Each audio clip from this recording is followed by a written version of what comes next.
दो इच्छा। संसार में हर व्यक्ति को दो तरह के लोगों से ही पाला पड़ता है, एक सत्संग में ले जाने वाला, एक सत्संग से दूर करने वाला। घर में अच्छी जगदम्बा आ गई तो तुम्हारे घर में ही सत्यनारायण की कथा करवा देगी, और अगर कहीं की चंद्र घंटा आ गई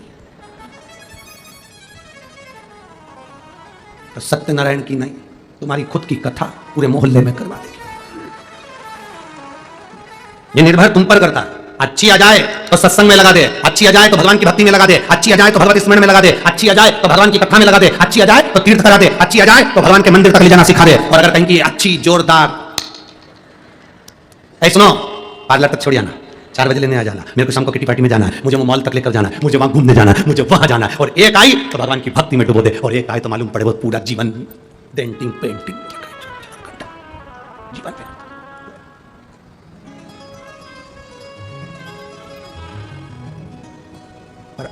आजकल के व्यक्ति को जो जल चढ़ाने वाली पत्नियां हैं ना, जो शंकर जी को जल चढ़ा रही हैं, कई कई पति उनसे भी दुखी है। अरे बोलो तो नहीं, जरा सही है कि गलत है? कई कई तो पति उनसे दुखी है। कहां जा रही सुबह से? लोटा, सारी समस्या का हाल लोटा। ठंड है, जल चढ़ाएगी शंकर जी को, ठंड नहीं लगेगी, तुम चुप रहो। अल्लू अल्लू डला, श्री शिवाय नमस्तुभ्यम, पहुंच गए। और वहां मंदिर में पहुंचकर भी मोहल्ले वाले को भी मालूम है आई है, हट जाओ, इससे मत भिड़ना, ये सियोर वाले महाराज की पक्की चलिए। कौन भिड़े सो? कई कई दुखिया मालूम पड़े बीच में कहीं से सियोर वाले महाराज जी ने कोई अच्छा बता दिया कि बेलपत्री का ये उपाय करो। सुनो, शाम को आना तो 5 बेलपत्री लेते हुआ ना। अब बेचारा वो पेड़ ढूंढ रहा, अब उसमें तो 5 बेलपत्री लेकर आया, उसमें से भी एक बेलपत्री कहीं से खंडित, उतने में तो जगदम्बा चंद्र घंटा तुरंत भयंकर। तुमसे कही थी अच्छी लेके आना, तुम ऐसी लेके आ, कही थी। हमारा निवेदन आप सबसे, हमारा जीजा जैसी भी लाया तुम भगवान को चढ़ाओगे तो भगवान स्वीकार कर देगा। तो उसमें झगड़ा करने की जरूरत नहीं है, तुम्हें शब्द बोलने की जरूरत नहीं है, तुम्हें आड़ा टेढ़ा कहने की जरूरत नहीं है। पर हमारे पुण्य की प्रबलता, अजामिल एक मित्र की संगति में गलत फंस गया, एक मित्र की संगति अजामिल को गलत मिल गई तो अजामिल वेश्या का संग पकड़ लिया, गलत संगति की ओर चला गया, और गलत संगति की ओर गया। वेश्या दिन रात अजामिल से स्नेह करने लगी, अजामिल वेश्या से स्नेह करने लगा, दोनों का मंगल विवाह हो गया। वेश्या से ब्राह्मण ने, उस अजामिल ने शादी कर ली और वेश्या को घर में ले आया। अब भजन पूजन स्मरण कीर्तन शंकर जी का जल पूजन नाम जाप भजन सब बंद हो गया।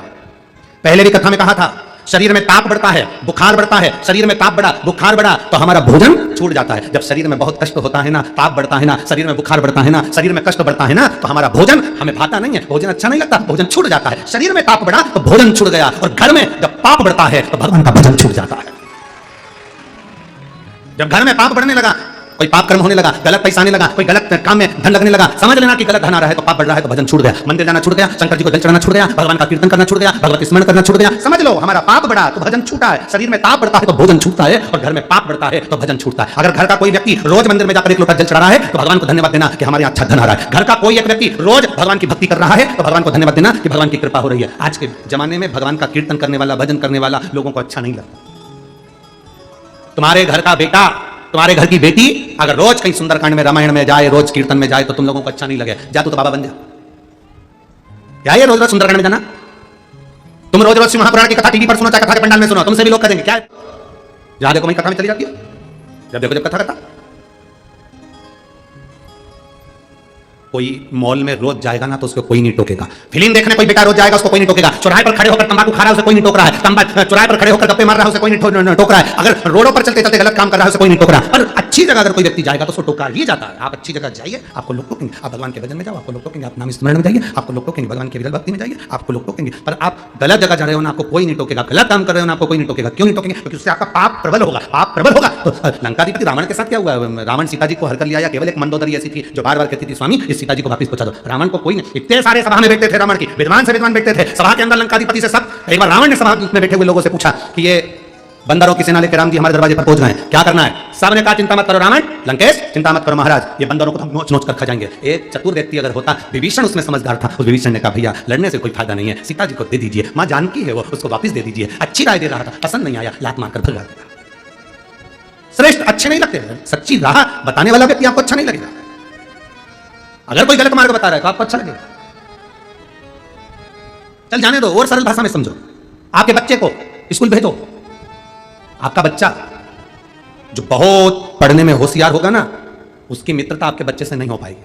जो मोबाइल अच्छे रख रहा होगा, एप्पल के बड़ी घड़ी, जोरदार टिप टॉप जूता चप्पल मोजा और घूमना गाड़ी फुर कर कर इधर उधर जाना, आपके बच्चे की मित्रता उससे जल्दी होगी। पढ़ने वाले से मित्रता नहीं होगी, विद्वान से मित्रता नहीं होगी, पर कोई बेकार बच्चा होगा ना, उससे मित्रता जल्दी होगी। गलत की संगति का असर जल्दी हो जाता है, अच्छे की संगति का असर नहीं हो पाता। बहुत कठिन है अच्छे की संगति का असर करना।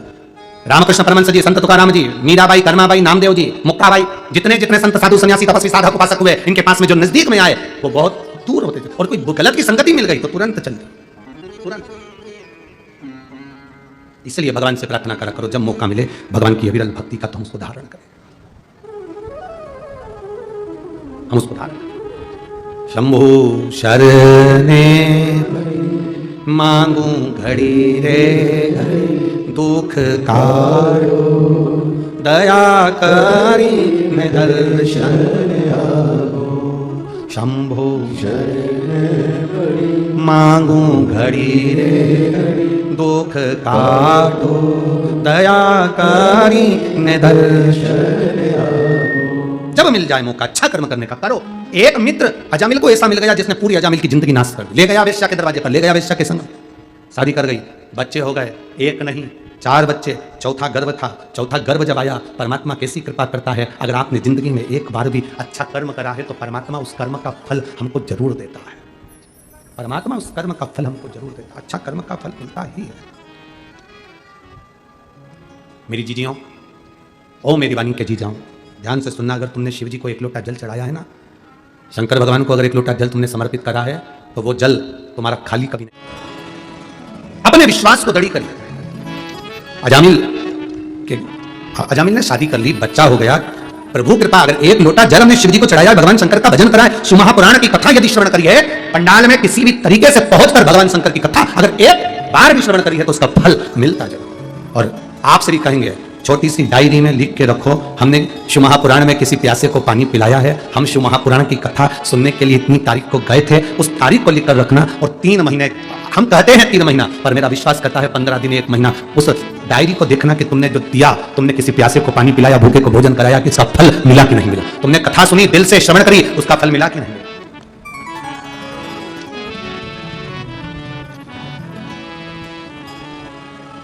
आप अपने मन में जब पवित्र भाव उत्पन्न कर लेते हैं, भगवान मिल गया, परमात्मा।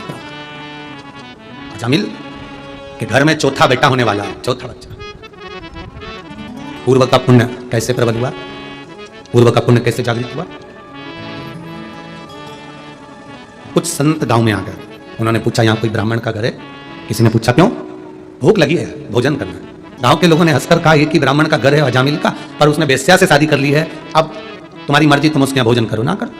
संतों ने कहा उसने वेश्या से शादी कर ली, शादी करने के बाद वो ब्राह्मणी तो हो गई ना, ब्राह्मणी हो गई मतलब हम उसके घर में भोजन कर सकते हैं, उसमें कोई गलत नहीं। संत चले, संत चले, और जैसे ही संत गए, अजामिल का दरवाजा बजाया, अजामिल बाहर आया। कौन? संधु संत। कहां जा रहे हो? काशी तक जा रहे हो। काशी? हाँ। क्या चाहते हो? भोजन करना। आपको मालूम नहीं मेरी पत्नी वेश्या है? संतों ने कहा तुम्हारी पत्नी वेश्या थी, पर अब विवाह कर वो ब्राह्मणी बन गई।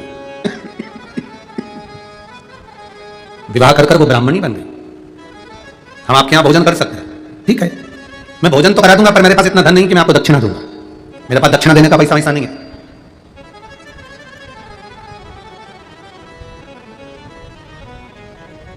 हमने पहले भी एक बार कथा में कहा, आज फिर कहते हैं।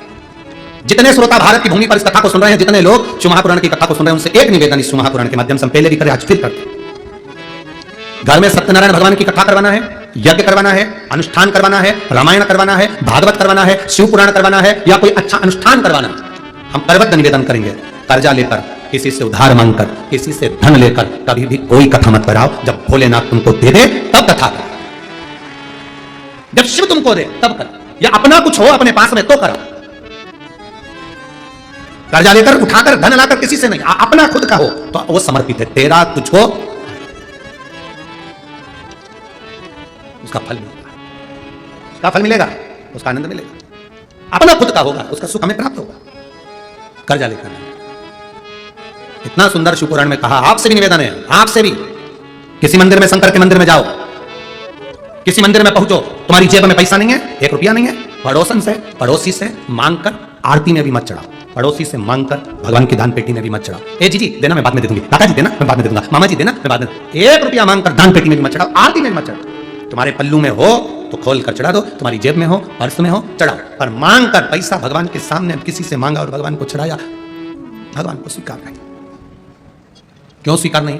क्योंकि भगवान को लगता है मेरे दरवाजे पर खड़ा है जगन्नाथ, विश्वनाथ, द्वारकानाथ, बद्रीनाथ, केदारनाथ, सोमनाथ,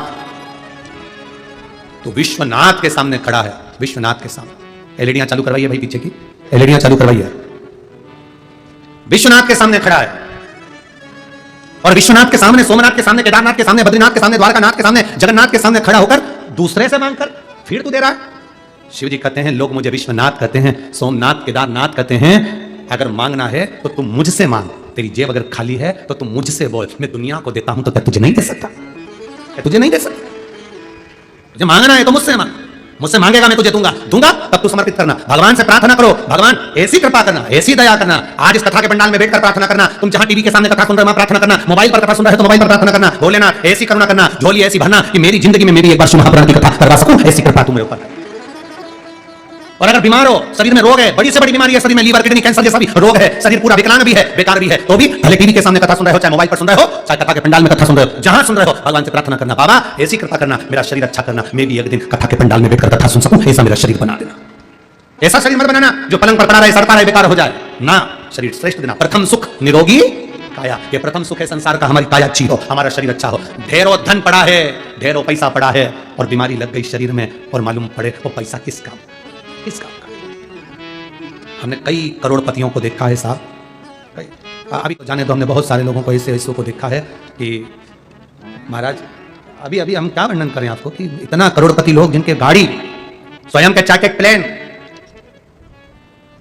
8-8, 10 बंगले, धन वैभव सत्ता ढेर की, और मालूम पड़े रात को सोते हैं तो 4 गोली खाते, सुबह उठते तो भूखे पेट की गोली खाते, दिन में भी 2-3 बार गोली खाते, खाना खाएं तो शरीर में पहले इंसुलिन लगाते, इसके बाद 2 रोटी खा पाते बिना घी की और बिना मिठाई की।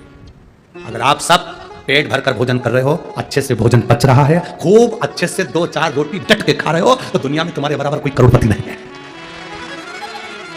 तुम्हारे बराबर कोई करोड़पति नहीं है। अगर तुम डट कर भोजन कर रहे हो, अच्छे से खा रहे हो, अच्छे से रह रहे हो, शरीर में कोई रोग नहीं, तुम दुनिया के सबसे बड़े करोड़पति हो, सबसे बड़े धनपति हो, वैभवपति हो, सत्तापति हो।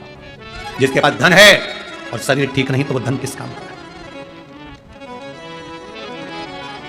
क्या काम करता? अजामिल के दरवाजे पर संत पहुंच गए। संतों ने कहा, हम तुम्हारे यहां भोजन कर सकते हैं, पर मैं आपको दक्षिणा नहीं दे सकता, मैं आपको दक्षिणा नहीं दे सकता, भेंट नहीं दे सकता। संतों ने कहा हमको दक्षिणा चाहिए भी, आप मत दो, हमें दक्षिणा नहीं चाहिए, रखो आप, बस हमें भोजन करा। तो संतों ने जैसे कहा कि केवल भोजन करोगे, दक्षिणा तो नहीं मांगोगे ना? नहीं, ठीक है लो। संतों ने भोजन कर लिया। जैसे ही संत खड़े हुए, खड़े होते से उन्होंने कह दिया दक्षिणा दो। अजामिल ने कहा, बाबा हमने पहले ही बोला था कि हम दक्षिणा नहीं दे सकते, हमारे पास में इतनी भेंट नहीं, इतना पैसा नहीं है कि हम आपको कुछ दे सके, हमारे पास में इतना धन नहीं है शंभू, हमारे पास में इतना पैसा नहीं है कि हम आपको दक्षिणा दे सके। पर बिना दक्षिणा के तो हम जाएंगे नहीं। अजामिल ने कहा, आपने तो कहा था कि हम दक्षिणा नहीं लेंगे, फिर दक्षिणा क्यों ले रहे हो? संत कहते हैं हमें तुमसे धन की दक्षिणा नहीं चाहिए। कौन सी दक्षिणा चाहिए? आपका जो बेटा गर्भ में है, बच्चा, इस बच्चे का नाम आप केवल नारायण रख देना, यह सबसे बड़ी दक्षिणा है, इससे बड़ी कोई दक्षिणा नहीं हो सकती। बस ये दक्षिणा आप हमको दे दो।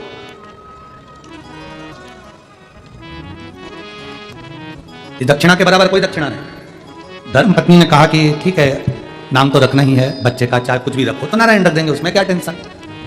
नाम का बड़ा फर्क पड़ता है। अजामिल बीमार पड़ गया, मरने का समय आ गया, तब नारायण नारायण पुकारता रहा, और अंत समय में वो नारायण ने आकर दर्शन दिया, और अजामिल नरक की जगह स्वर्ग चला गया। आप अपने बच्चों का नाम क्या रख रहे हो, कैसा नाम रख रहे हो, वो आपके ऊपर निर्भर करता है। मैं धन्यवाद दूंगा श्री राजकुमार जी जायसवाल जी को, उनकी धर्मपत्नी श्रीमती श्रद्धा जी जायसवाल जी को, जिन्होंने अपनी बेटी का नाम काशी रखा, क्योंकि शिव पुराण कहती है कि 5 बार भी अगर मुख से काशी काशी निकल जाता है तो जीव परमात्मा की शरणागति का स्मरण करता है। शिव अविरल है शंकर। आप शिव महापुराण की कथा में केवल बैठे हो, आपको लगता है कि हम कथा सुनने के लिए आए हैं।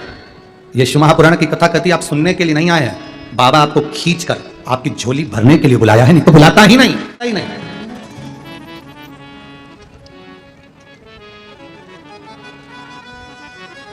बस भरोसा पक्का रखो, आपकी दृढ़ता जितनी पक्की होगी शिव उतनी जल्दी होगी। हम भरोसे से डिग जाते हैं तो परमात्मा ने एक आत्मदेव नामक का ब्राह्मण, देवराज नामक का ब्राह्मण, अब चोरी का धन उसके पास है,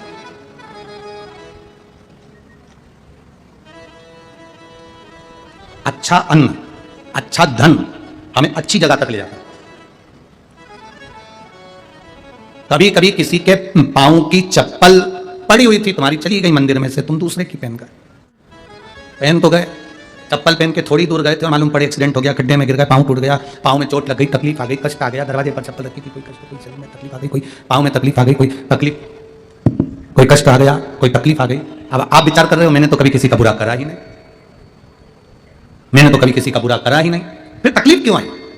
तकलीफ आने का कारण केवल इतना था कि दूसरे के पांव की पादुका जिस पर काल मंडरा रहा था वो तेरे पांव में आ गई, वो चली, उसका दुख तुझे भोगना,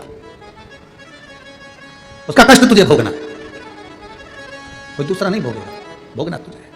जो महापुराण की कथा कहती है 3 चीजों से दूर रहना, दूसरे की 3 चीजें हमारे पास नहीं आना चाहिए, पांव की चप्पल जूता, दूसरे नंबर पर छाता, तीसरे नंबर पर मांग का टीका। ये 3 चीजों से थोड़ी सी दूरी बनाकर चलना, इन 3 चीजों से थोड़ी सी। किसी के पांव की चप्पल हमारे पांव में ना आए, किसी के पांव की पादुका, किसी का जूता चप्पल हमारे पास ना आए, इसका स्मरण रखें। किसी का छाते की छांव में आप बैठे मना नहीं है, छत्र की छांव में बैठे मना नहीं है, किसी के छाते की छांव में चले मना नहीं है, और किसी का छाता, किसी का छत्र अगर बारिश में गर्मी में तुम्हारे घर पर आ भी गया है तो बहुत दिन तक तुम्हारे घर में नहीं रहना चाहिए, वो छत्र तुम्हें वापस कर कराना चाहिए। किसी का छत्र, किसी की पादुका और किसी का मांग का टीका अगर तुम्हारे मांग में आ गया है तो उसको कहीं ना कहीं आपको रखना चाहिए, उसको हमें धारण नहीं करना। अच्छा, आपके स्मरण में है एक बात, यहां होता है कि नहीं होता महाराष्ट्र का तो हमको स्मरण नहीं है ऐसा, पर हमारे उधर का हम बता सकते हैं कि जब कोई मरता है, मरने के बाद में जो 12वें का दिन पंडित जी पूजन कराते हैं या 13वें के दिन कराते हैं या 10वें के दिन कराते हैं तो उसमें पद दिया जाता है। पद में छाता भी दिया जाता है, चप्पल भी दी जाती है, आसन भी दिया जाता है, लोटा भी दिया जाता है। इधर देते कि नहीं देते वो हमको नहीं मालूम, बोलो सही है कि गलत? उसमें चप्पल और छाता ये बहुत जरूरी होता है, क्यों? क्योंकि इसमें काल होता है व्यक्ति का, वो काल चला जाए। कभी किसी गुरुद्वारे में गए हो आप लोग? अरे जम के तो बोलो।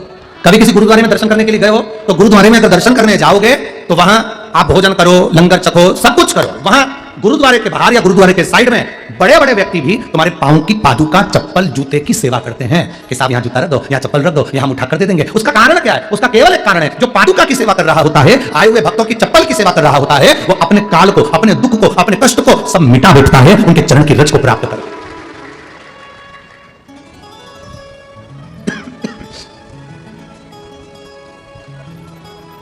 एक छाता, चप्पल, मांग का टीका, ये इसमें काल की समावेशता है, इसमें काल है।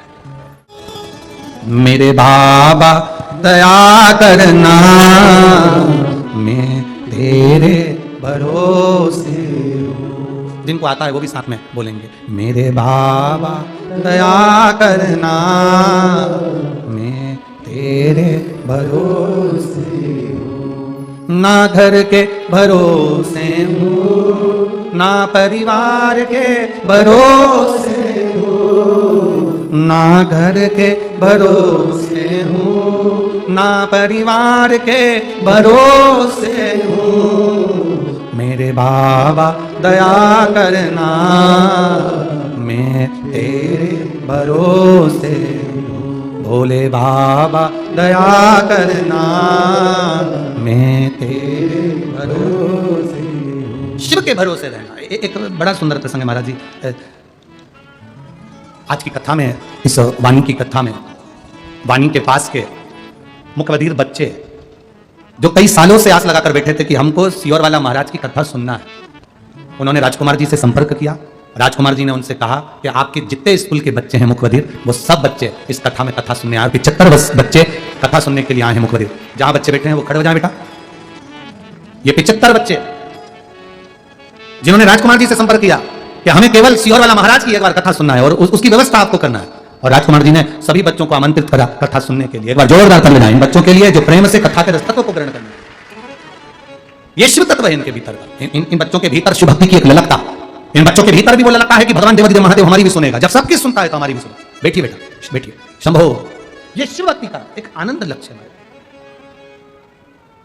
हम उसके भरोसे, मेरे बाबा दया करना, मैं तेरे भरोसे, भोले बाबा दया करना, मैं तेरे भरोसे। कोई धन अच्छा आ गया, भजन हो गया। कोई भोजन अच्छा आ गया, भजन हो गया। कोई भोजन अच्छा आ गया, भजन हो गया। हमें 40 गांव की ओर एक कथा थी, वहां नासिक के पास में कौन सा धुलिया की कथा का स्मरण आ रहा है। वहां एक महिला छोटा सा स्पीकर लगाकर रोड पर खड़ी होकर एक एक टॉफी देती और मुख से खिलवाती, श्री शिवाय नमस्ते। कई पत्र आए उसके, और टीवी में पर हमने उसका दर्शन कराया था। तो कई पत्र आए, कई पत्र। कहा गुरुजी वो टॉफी वही है जो बाजार में मिलती है, चॉकलेट वही है जो बाजार में मिलती है, पर वो महिला श्री शिवाय नमस्तुभ्यम हम कहकर जब वो टॉफी देती है, हम 2-2, 3-3 किलोमीटर तक पैदल चल लेते हैं। मालूम ही नहीं पड़ पाता कि कब 2 किलोमीटर पैदल चलिए। शंकर का नाम लेकर औषधि के रूप में हम कुछ पा रहे हैं। यहाँ पर लोग पानी बांटते हैं, जल बांटते हैं, कोई मिठाई बांटेगा, कोई पूड़ी बांटेगा, कोई सब्जी बांटेगा, कोई हलवा बांटेगा, कोई बिस्कुट बांटेगा, कोई कुरकुरे बांटेगा। कोई बांटने वाला बांट रहा है। उसके मुख से श्री शिवाय नमस्तुभ्यम बोलकर तुम लेना, और उसके मुख से देने वाले के मुख से भी शंकर का नाम निकले, तो वो औषधि का कार्य करता है। क्यों कहते हैं लोग कि कुबरे ये हम शिव कथा सुनने के लिए जब पंडाल में बैठते हैं तो हमारे आधे से ज्यादा जान तो उन लोगों से भी कहेंगे जिनके पाँव में भी तकलीफ है, कमर में भी तकलीफ है। एक बार बैठ कर सुनो कथा, उसके चरणों में बैठ कर सुनो, और 3 दिन के अंदर बताना लिखकर कि कमर में और पैर में आराम लगा के नहीं। शिव महापुराण कोई साधारण नहीं है, आप दिल से कहेंगे, वो दिल से। मेरे बाबा दया करना, मैं तेरे भरोसे। ये हमारा विश्वास गड़ी हो, हमारा भरोसा।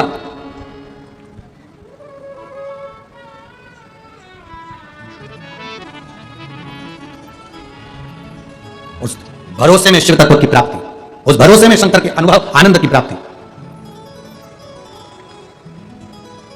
महाराज देवराज चोरी का धन लेकर आया, शरीर में तप पड़ा, कष्ट आया, बुखार आया, शिव मंदिर में चला गया, शंकर के मंदिर में बैठ गया। शिव मंदिर में इसलिए गया था क्योंकि ठंड लग रही थी, ताप पड़ रहा था, शरीर में बुखार आ रहा था। शरीर में बुखार आ रहा है, ताप पड़ रहा है, शिव मंदिर में गया, कांपता हुआ चोरी का धन पास में रखा, छुप गया।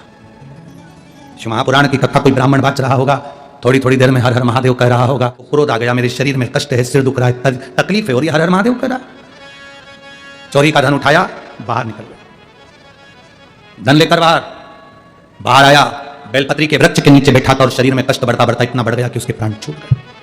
प्राण छूटे, भोले बाबा नंदी लेकर आए, नंदी पर इसको बिठाया, लेकर जाने लगे। नंदी पर बैठते से ही देवराज ने एक प्रश्न शिव जी से कर दिया कि मेरे को समझ में नहीं आता, मेरे जैसा पापी चोरी करने वाला जिसके पास चोरी का धन रखा है और लेने के लिए शंकर आए, नंदी पर बिठा कर ले जाना है, मैंने पुण्य कौन सा करा? देवराज से महादेव ने कहा तेरा पुण्य नहीं, तेरी माता का पुण्य है, तेरी माता का पुण्य है। उसने जो 1 लोटा जल महादेव को चढ़ाया था, उस जल का प्रताप था जो तू चोरी का धन लेकर शंकर के मंदिर में आ गया और तेरे कानों में शिव महापुराण का एक अंश चले गया और तूने कानों में श्री शिवाय नमस्तुभ्यम सुना। शिव महापुराण की विद्येश्वर संहिता में लिखा है, श्री शिवाय नमस्तुभ्यम बोलने वाले के मुख का मात्र दर्शन कर लो तो हजारों अश्वमेध यज्ञ का पुण्य फल प्राप्त हो जाता। केवल मुख दर्शन, केवल चेहरे का दर्शन हजारों अश्वमेध यज्ञ का फल दे जाता। इसलिए इस महापुराण में बीच बीच में बार बार श्री शिवाय नमस्तुभ्यम, श्री शिवाय नमस्तुभ्यम, श्री शिवाय नमस्तुभ्यम, श्री शिवाय नमस्तुभ्यम, श्री शिवाय नमस्तुभ्यम। भोला सब दुख काटो, ओ भोला सब दुख काटो, शिव शंकर जपूं तेरी माला, भोले बाबा जपूं तेरी माला, भोला सब दुख काटो, ओ भोला सब दुख काटो, वेश है मंगलकारी, वेश है मंगलकारी, शमशान शमशान ओ भोला सब दुख काटो सब दुख काटो। हम उससे अपने दिल की बात, अपने मन की बात करते हैं। देवराज, ये तेरा पुण्य है, तेरी माता का पुण्य है जो तुझे मिला। आप सब थोड़ा मन में संशय आता होगा, थोड़ा मन में शर्म आती है। हम मंदिर जाते हैं तो शुरू शुरू में शर्म भी आती है, इतने लोग क्या कहेंगे। तुम्हारी जिंदगी में दुख आता है तो दुनिया के लोग खाने को नहीं देते। जिंदगी में दुख आता है तो महादेव तुम्हारे दुख को मिटाने के लिए आता है, दुनिया के लोग नहीं। संशय ना करिए, बिना संकोच के, बिना शर्म के। आग लगे बस्ती में, अपन रहो मस्ती में। क्या किसको रोइए, चादर तान के सोइए। अपने को दुनिया कुछ भी कहे, कष्ट अपने को है, दुख अपने को है, तकलीफ अपने को है, तो महादेव के मंदिर भी अपने को जाना चाहिए। एक लोटा जल चढ़ाने के लिए पहुंचो, वो जल काम आएगा। कोई काम नहीं आएगा दुख की घड़ी में। वो तुम्हारा चढ़ाया गया जल तुम्हारी तकलीफ के समय पर तुम्हारे सामने होगा। कोई नहीं,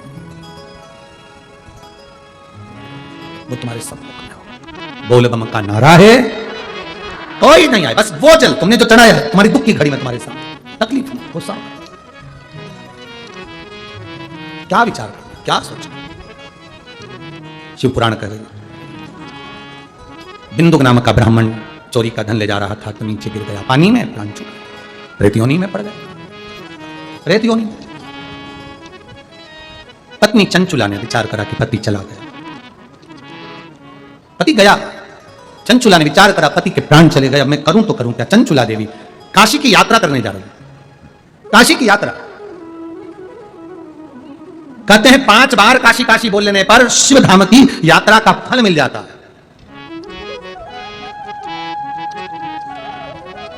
कभी आपने शिव महापुराण का पार्वती खंड अगर पढ़ा हो तो शिव महापुराण के पार्वती खंड में लिखा है, एक शिव महापुराण की कथा में अगर कोई मनुष्य बैठता है, आप टीवी पर सुन रहे हो, मोबाइल पर सुन रहे हो, पंडाल में सुन रहे हो, एक शिव महापुराण की कथा को यदि कोई दिल से श्रवण करता है, पंडाल में पहुंच गया, 7 दिन की कथा अगर उसने दिल से सुन ली और उसे 12 ज्योतिर्लिंग जाने की जरूरत नहीं पड़ती, उसे फल वही प्राप्त होता है। शिव महापुराण उमाखंड कर रहा है, शिव महापुराण का उमाखंड कर रहा है, श्रवण कर रहा हमने। शिव हमारे भीतर समाहित,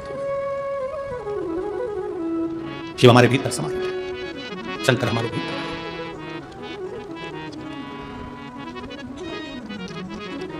अच्छा, आप लोगों ने एक स्मरण करा होगा, किसी के शरीर में देवी जी आ गई, किसी के शरीर में देवता जी आ गए। कभी आपने सुना कि इनके शरीर में शंकर जी आ गए? देवी रहती है ऊपर, देवता रहते हैं ऊपर, वो आ जाते हैं। शंकर भगवान तो ऊपर रहते ही नहीं, नीचे हैं। कैलाश पर्वत कहां है? नीचे। शमशान कहां है? नीचे। शंकर भगवान को श्राप दिया था दक्ष प्रजापति ने, शंकर मैं तुझे श्राप देता हूं, तेरा ससुर आज अपने दामाद को श्राप दे रहा है कि तू शमशान में रहेगा। जब शमशान सबके गांव गांव में है तो भगवान कहीं दूर है ही नहीं। जो दूर होता है तो आता है शरीर में, वो है ही यही, तो आते का काम ही नहीं है। जिसने याद करा भोलेनाथ को, भोलेनाथ उसके दरवाजे पर पहुंच जाता, शरीर में नहीं आता। शिव शरीर में नहीं आता। और अगर तुम्हारे पास में कोई ऐसा व्यक्ति हो जो कहे हमारे को तो शंकर जी आ गए, धतूरा चढ़ा देता। 25-50 धतूरे चढ़ाए कि शंकर जी वापिस चले जाएंगे। इतने कांटे होते हैं धतूरे में, 2-4 बार गड़ गए ना, चले गए। शंकर भगवान शरीर में नहीं आते। शंकर भगवान तो हमारी साक्षी में हमारे दुख को मिटाने के लिए हमारे सम्मुख में पहुंच जाते हैं। इसीलिए कहते हैं बोल बम का नारा है, बाबा ये, उसमें कोई आडंबर नहीं, उसमें कोई भ्रम नहीं। शिव महापुराण आडंबर से दूर है। शिव महापुराण कोई चमत्कार वगैरह नहीं करती है। शिव महापुराण तो एक बात कहती है, जिसने जल चढ़ाया बाबा ने उसका हाथ पकड़ लिया, फिर बाबा ने नहीं छोड़ा, फिर बाबा उसको साथ जल चढ़ाओ, शिव के दरवाजे पर जाओ। देवराज की पत्नी बिंदुक की धर्म पत्नी चंचुला देवी काशी जाने का मन कर ली, काशी पहुंच गई। मेरे पति प्रेत योनि से कैसे छूटे? कथा सुनते सुनते प्राण छूटे तो देवलोक कैलाश धाम गई। कैलाश धाम में माता पार्वती जी की सहेली बन गई। निवेदन करा, मेरे पति को मुक्ति नहीं मिल रही, मेरे पति के मोक्ष का उपाय क्या? पति का मोक्ष कैसे, पति की मुक्ति कैसे, मेरे पति के मोक्ष का उपाय क्या? निवेदन करा, प्रार्थना करी। पार्वती जी ने कहा, शिव महापुराण की कथा यदि तुम अपने पति के लिए कराओ तो मुक्ति सहज है। कौन बाँचेगा? देवऋषि नारद से कहा, वो बाँचने को तैयार नहीं हुए तो तुमरुक्का जी ने बाँचा। ये तुमरुक्का जी कोई साधारण नहीं है। जैसा देवऋषि नारद का शरीर है वैसा तुमरुक्का जी का शरीर है। बस हाथ में वीणा करताल है और मुख घोड़े का लगा है, वो तुमरुक्का जी है। जिस नारी का गर्भ नहीं ठहरता, जिस नारी की संतान नहीं होती, 20-20, 30-30 साल हो जाए, संतान का सुख नहीं है, तो एक सफेद आंकड़े की जड़ पति पत्नी दोनों जाएं, रजस्वला धर्म के 7 दिन बाद उसको लेकर आएं। भगवान शिव जी से 21 बार तुम रुकेश्वर महादेव का नाम लेकर, तुम रुका जी का नाम लेकर घुमाकर नंदी के पास खड़े होकर अपनी कमर में लाल धागे में बांध लें और तुम रुकेश्वर बाबा का नाम लेकर रोज जल चढ़ाएं बाबा, और जल का आचमन करें। बाबा संतान देता ही है, चाहे 20 साल हो जाए, चाहे 25 साल। और तुम रुकेश्वर महादेव की